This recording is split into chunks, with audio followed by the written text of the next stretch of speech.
কারণ বিএনপি জানে বিএনপির সাথে জনগণ আছে, বিএনপি জানে জনগণই হচ্ছে বিএনপির সকল ক্ষমতার উৎস, সকল শক্তির উৎস। সেই জন্যই জনগণ ছিল বলেই জনগণ গত 17 বছর ধরে বিএনপির সাথে, সেই 15-16 বছর বিএনপির সাথে জনগণ ছিল বলেই বিএনপি এত অত্যাচার নির্যাতনের মধ্যে আজও টিকে আছে।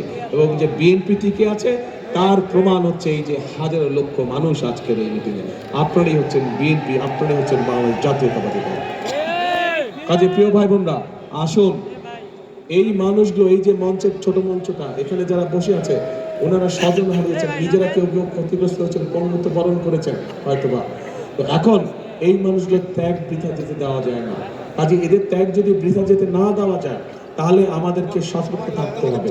তাহলে 5ই আগস্টের পরে যে পরিবর্তন এসেছে এই পরিবর্তনটাকে আমাদের অর্থবহ করতে হবে। অর্থাৎ এই পরিবর্তন শুধু একটি পরিবর্তন যেন না হয়, এই পরিবর্তন হবে সেই পরিবর্তন যেই পরিবর্তনে এই দেশ এবং দেশের মানুষের ভাগ্যের পরিবর্তন হবে। অন্তত একটু হলেও মানুষের ভাগ্য ভালোর দিকে পরিবর্তিত হবে। আসুন আমরা সকলে যদি কাজ করি, আমরা সকলে যদি ঐক্যবদ্ধ থাকি, ইনশাল্লাহ তাহলেই আমরা আমাদের সেই প্রত্যাশিত বাংলাদেশ গড়ে তুলতে সক্ষম হব। আপনারা কি আছেন আমার সাথে আমাদের সেই বাংলাদেশ গড়তে? তাহলে আসেন আমার সাথে একটি কথা বলেন, সবাই জানেন তারপরেও বলেন। এখন আরেকটা কথা বলি, আজকে যদি আপনাদের সামনে আমি এই যে বিভিন্ন দল আছে এই দল সম্পর্কে যদি এই আবল তাবল বিভিন্ন কথাবার্তা বলে যেতাম তাতে কোনো লাভ হতো আপনাদের? আমরা তো রাজনীতি করি কার জন্য? রাজনীতি করি দেশের জন্য, দেশের মানুষের জন্য, দেশের জন্য, দেশের মানুষের জন্য। মানুষও তো জানতে চায়, কি জানতে চায়? যে বিএনপি ক্ষমতায় গেলে বিএনপি জনগণের জন্য কি করবে, তাই তো? নাকি 2-4-এর মতন, তাই তো? কাজে বিএনপি ক্ষমতায় গেলে কি করবে সংক্ষেপে আপনাদের সামনে আমি আমার পরিকল্পনার কথা তুলে ধরলাম।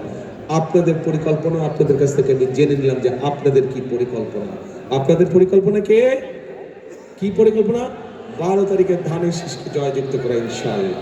কাজে আসুন আমরা যদি সকলে ঐক্যবদ্ধ থাকি, আমরা যদি সকলে একসাথে থাকি, ইনশাল্লাহ আমরা আমাদের সেই বাংলাদেশকে গড়ে তুলতে পারবো। এবং সেই বাংলাদেশকে যদি গড়ে তুলতে হয় তাহলে অবশ্যই আমাদেরকে এই কথাটাতে বিশ্বাস করতে হবে, করব কাজ, করব কাজ সবার আগে বাংলাদেশ, করব কাজ সবার আগে বাংলাদেশ, ইনশাল্লাহ। আল্লাহ হাফেজ। বাংলাদেশ জিন্দাবাদ, বাংলাদেশ জাতীয়তাবাদী দল জিন্দাবাদ। আসসালামু আলাইকুম।